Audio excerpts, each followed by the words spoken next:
Every part of my heart I'm giving out. Every song on my lips I'm singing out. Any fear in my soul I'm letting go. And anyone who asks I'll let them know. She's the one, I say it loud. She's the one, I say it proud.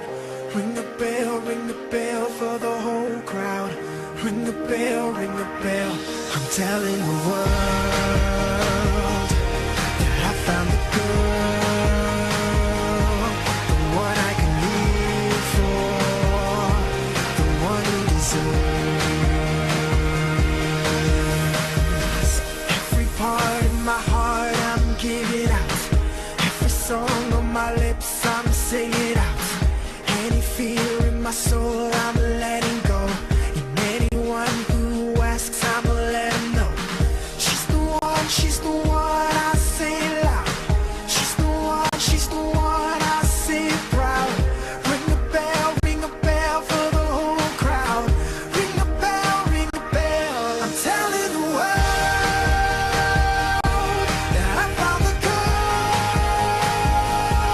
the one I can live for, the one who deserves to give all the light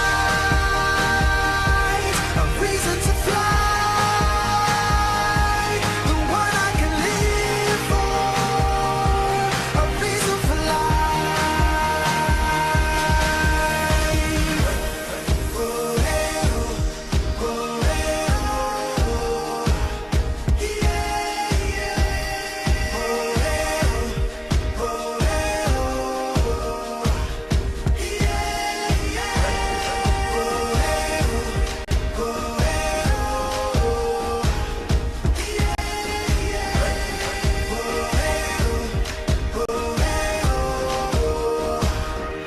I'm telling the world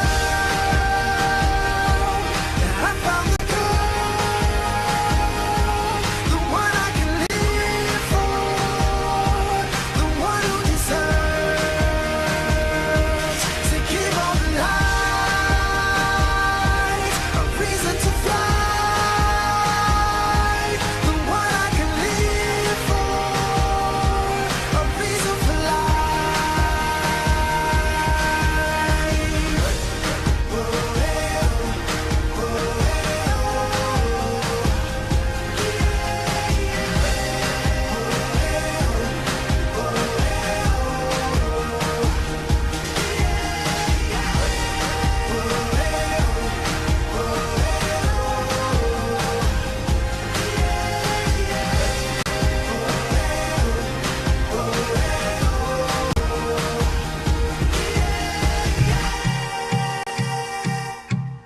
Do you hear me?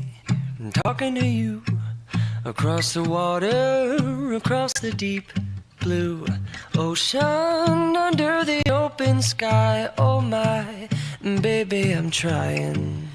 Boy, I hear you in my dreams. I feel you whisper across the sea.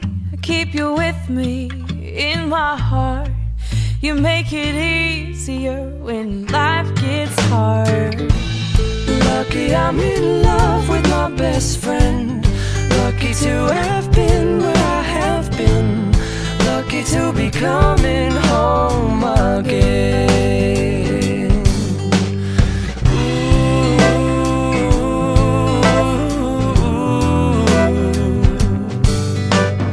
They don't know how long it takes waiting for a love like this. every time we say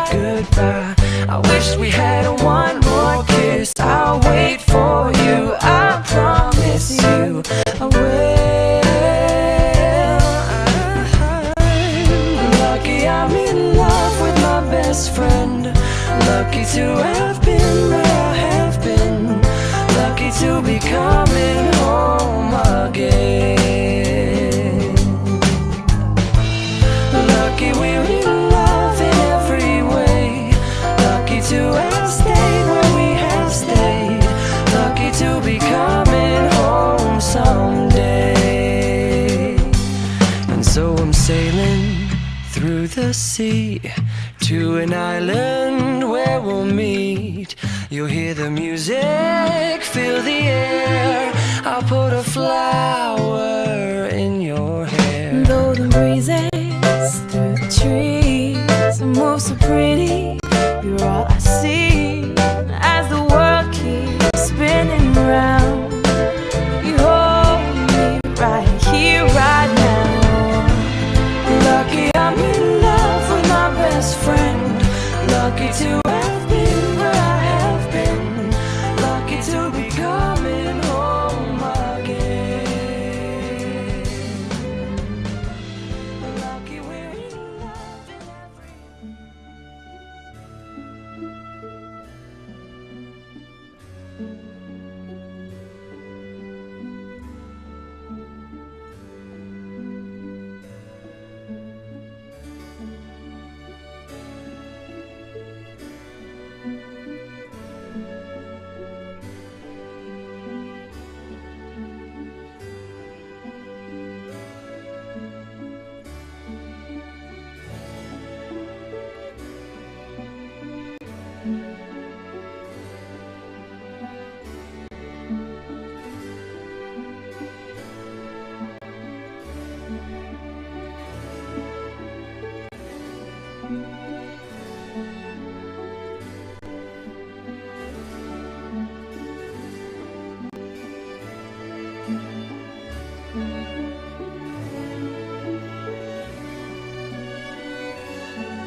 Sa pagpatak ng bawat oras ay ikaw ang iniisip-isip ko.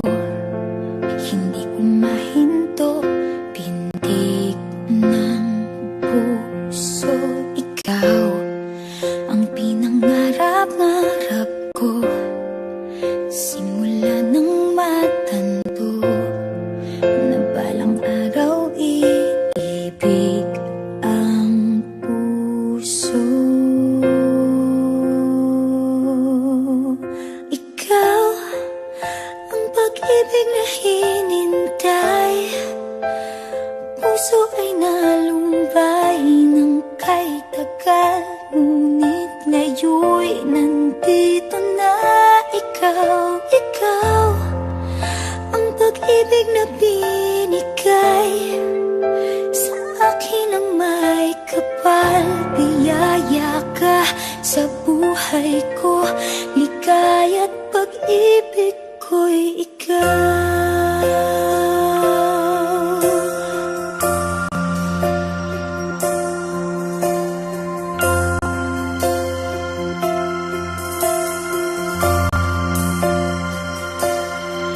Umihinto sa bawat oras ng tagpo, ang pag-ikot ng mundo, ngumingiti ng kusa aking puso. Pagkat nasagot na ang tanong, nag-aalala noon kung may magmamahal sa akin ng tunay. Ikaw ang pag-ibig na hinintay, puso ay nalumbay ng kay tagal. Ngunit ngayon'y nandito na ikaw, ikaw ang pag-ibig na binigay sa akin ang may kapal. Biyaya ka sa buhay ko, ligaya't pag-ibig ko'y ikaw. At hindi pa ako umibig ng ganito at nasa isip magkasama ka habang buhay. Ikaw ang pag-ibig na hinintay, puso ay nalumbay ng kay tagal. Ngunit ngayon'y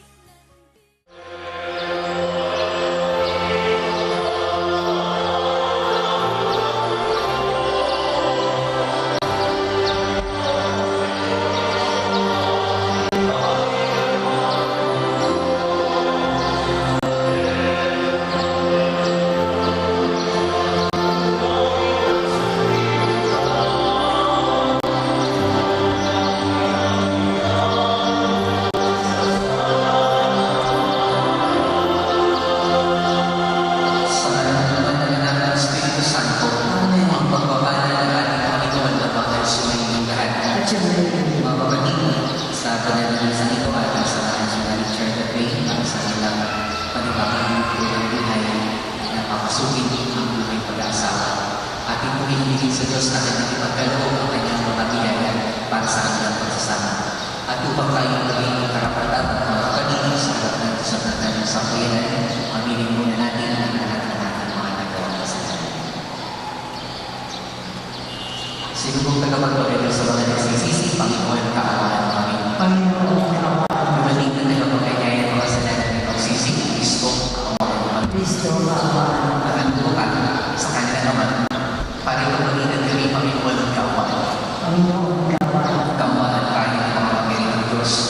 Patawarin tayo sa ating mga kasalanan at pagtulayan tayo sa buhay na walang hanggan. Amen.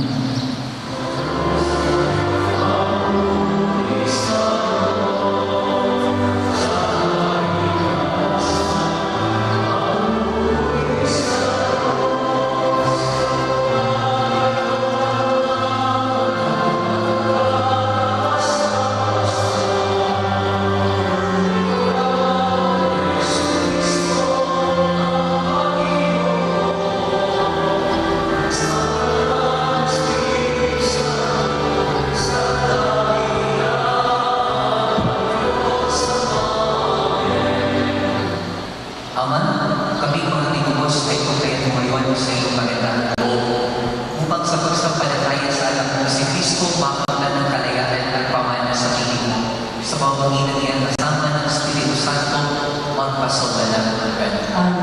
Pag-usap dito, nandito na sa daan. Sinabi rin niya si Sauli kung habang nanangaral sa Damasco sa pangalan ni Jesus. At mula noon, si Sauli ay nasama nila sa Jerusalem. At kung habang nanangaral sa pangalan ng Panginoon, nakipag-usap din sila at nakapagdalo sa mga Helenista. Kaya tinanggal nilang patayin sila. Nang malaman nito ng mga kapatid, dinala nila si Saulo sa Cesarea at pinauwi sa Tarso at magtatakot sa Panginoon. Ang salita ng Diyos. Salamat sa Diyos sa bawat pagkabisan mo na itutuloy natin. Pupurihin kita po ngayon kami natin sa mga mga ang pangalan maligawa ang lahat ng mga tao ay po sa mga ang narito sa dalit nalilita ng mga pupurihin kita ngayon kami natin.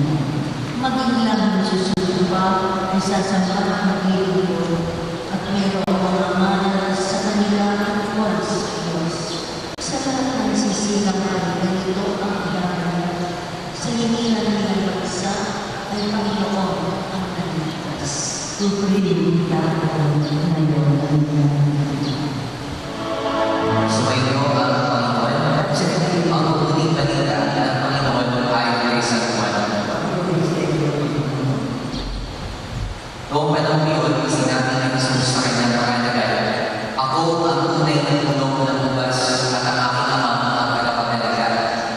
Pinuputol niya ang bawat sandaling ng bungan at kanya namang pinupulan at nililinis ang bawat sandaling ng bungan upang dumami ang bungan.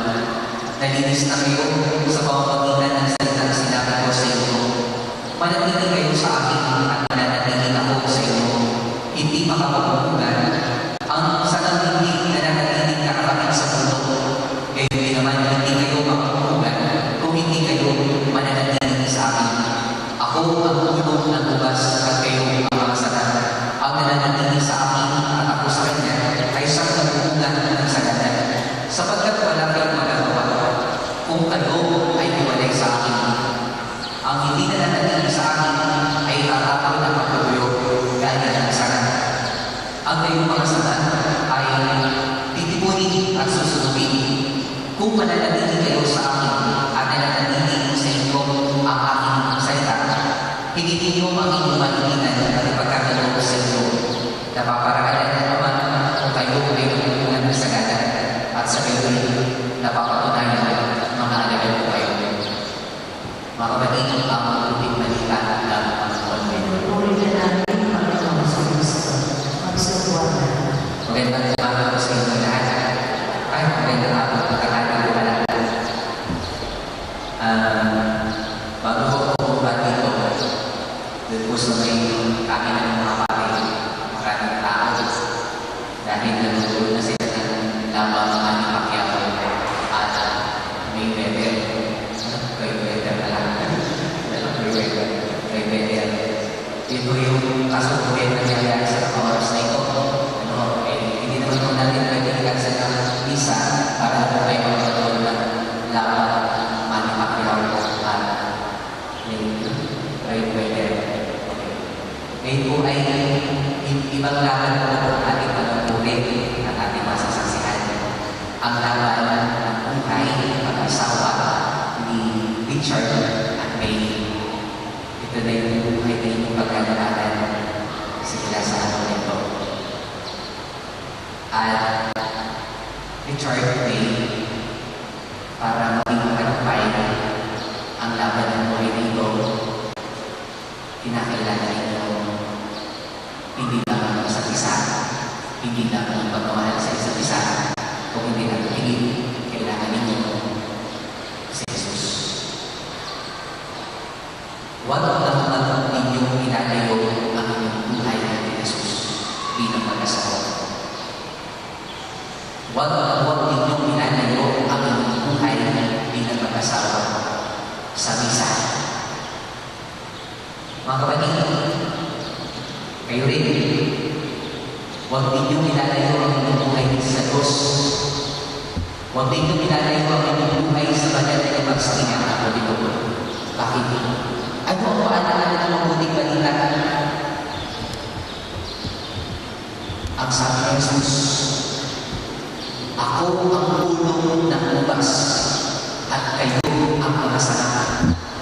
hindi kayo makakapagunan kung wala kayo sa pulong o hiwalay kayo kung hindi nakakabit sa pulong. Kaya kung gusto niyo, Richard Levine, na mamungan at masagana ang inyong buhay bilang mag-asawa sa kayo kay Jesus, huwag kayong iniwalay kay Jesus, huwag kayong iniwalay sa simbahan, huwag kayong iniwalay sa pagdadasal, huwag kayong iniwalay sa pagsimba. Dahil kung hindi gagawin yun sa inyong buhay, alam ninyo ang isang bunga na maaaring nangyari sa inyo ay kayo ay hindi na magiging masayang pamilya o mabuting pamilya.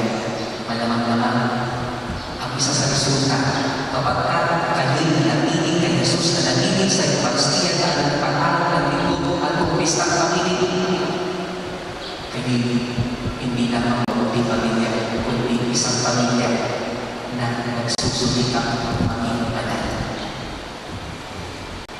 At kapag hindi gagawin nyo na nakikita sa inyong buhay na hindi papakapanal bilang mag-asawa nyo sa pamilya, yun ang magandang una ng pananalihin ninyo at hindi pag-iwalay ng kay Jesus. Kaya naman, kapag kain ang gagawin yung bagay kayo na nananalihin kayo kay Jesus, nakikita ang kapanalan na naman sa inyong buhay, Richard, hindi ka na maghahanap ng ibang May. May, hindi ka na maghahanap ng ibang Richard. Bakit? Dahil kayo mismo na nananili kay Jesus. Yung pananatili, mga kapatid, ay nakakabulutan ng kakapakan ng isang tao kay Jesus. Hindi katakataka na ang isang tao na may asawa ay maging tapat din sa kanyang asawa. Pero kung kayo hindi nalingin tapat kay Jesus, yun po yung nakakatawa sa kaanan-anan ka, pero sa bulan, sa bulan, sa dami-dami, hindi nga magkakasisa sa tabi ng paa. Diba? Kaya, Richard Levine, hari na ba, mananatili kayo kay Jesus para kayong manatili sa isa't isa, pagkakabuhay at sigurado ko, magiging mabuti rin kayo pagbilang para sa inyong magiging mga anak. Kaya mga mga kapatid, samahan ko natin si Richard Levine, ipagdasal natin siya. At tayo rin, magandang tingnan natin sa ito ang ating personal na buhay. Ako ba ay nananatili kay Jesus? Ako ba ay nananatili sa banal na Eucharistia? Ako ba ay nananatili sa simbahan? Sana ang sagot mo, oo, upang sagot mo, ikaw ay mamunga ng sagana. Ikaw ay mamuhay ng may kabutihan. Pinamahalan ko ang Richard Levine sa binagan din ang isa kayo sa buhay pananalang ng Panginoon at sa pagkiriwang ng pagkuluhan, ulit-muli kayo tanin. Sano sa kapagkanan ng magmamahal ay sa loob ng bilog sa sampay na ito at humihiling ng panalangin upang inyong pagkakabot ay na pagkukulan ay pagkibain ng Panginoon at kayo naman mga kapatid, mga ninong, mga ninan ay manalangin para pinalang Richard Levine at paswada silang kapatid bilang mga isang hindi sa ating sampay na Kristiyano. Hinihiling ko ngayon na po karapat at inyong ipakayanan na yung damdamin sa isa't isa. May bukan ba sa iyo ang iyong mga ito pagbago sa ating si Richard na yung mga pamangkin pag-iniwal ka ng buhay? Richard, bukan ba sa iyo ang iyong mga ito pagbago sa ating si May na yung mga pamangkin at pag-iniwal ka ng buhay? Nakahanda ba kayong humanap sa naming pananagutan sa simbahan at sa bayan ng mga sa ating mga gawin upang sundin ay pagkakaroon po may kapal pag sa inyong palakihin bilang mga mabuting mamamayang Kristiyano. Dinamahan po Richard Levine sa harap ng Diyos at kanyang sambayanan magpagpili ninyo ang inyong mga palad at ipahayag ang inyong hindi mag-iban sa badal sa kapatid po ng kasal. Para sa Diyos.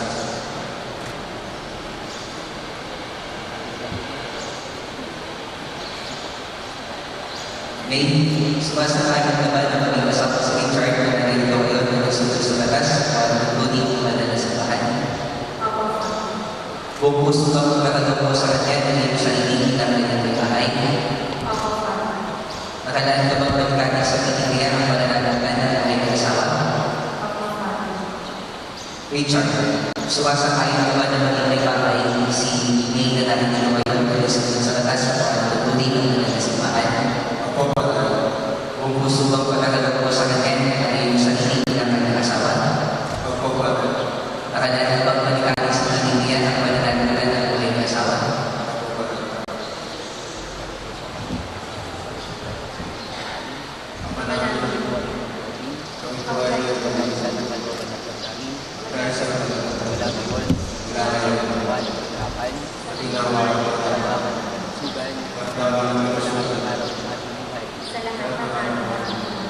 Bilang tagapagpatunay ng simbahan ay nagtitibay kung pinapaspasan ng pagkatanya ng puso niya pinagtipan sa kanyang naman na anak ng Espiritu Santo. Amen. Ama namin mga pangin, paspasan mo at kupin ang iyong mga lingkod na si Richard at Ray, pagkanulat mo sila ng sapat na kampayang sila sa isang nakaraas nito sa kapagkakanin ng buhay na walang agad. Maging napagin mo din sa kanyang susunod na mga siksik nito ay maging kawang sa musiko sa pag-ibig at walang lalo ng katapatan. Inilugod natin ito sa pamamagitan ng si Kristo kasama ng Espiritu Santo magpasawalan ng hanggan.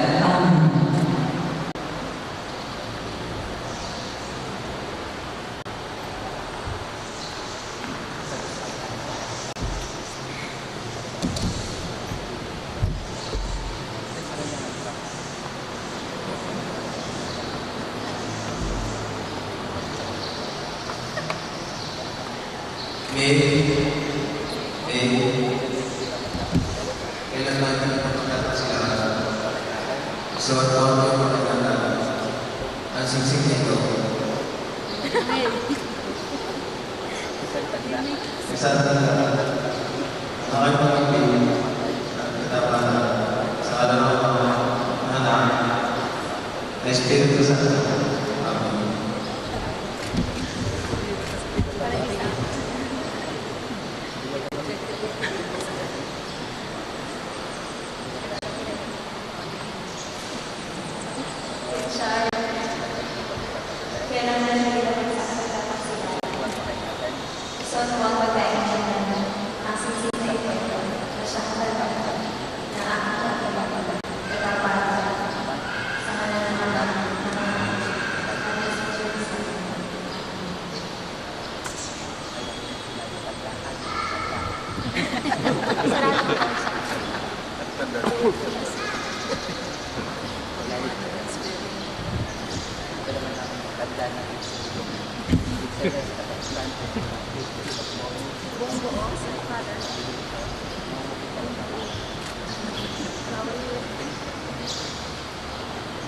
Amen. Kailan natin ito mawawala? Ilalaban kasi itong mga alas at dapat ang pupalagan at pagkalikan sa pangalan ng ating magiging sa pangalan ng mga anak na Espiritu Santo. Amen.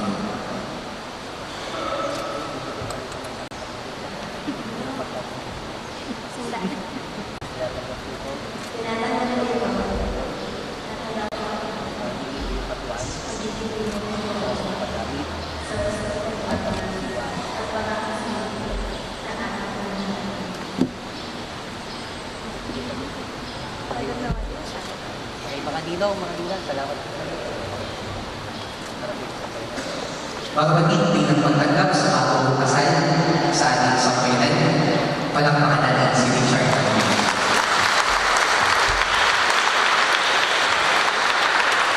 Patayo niya ang lahat.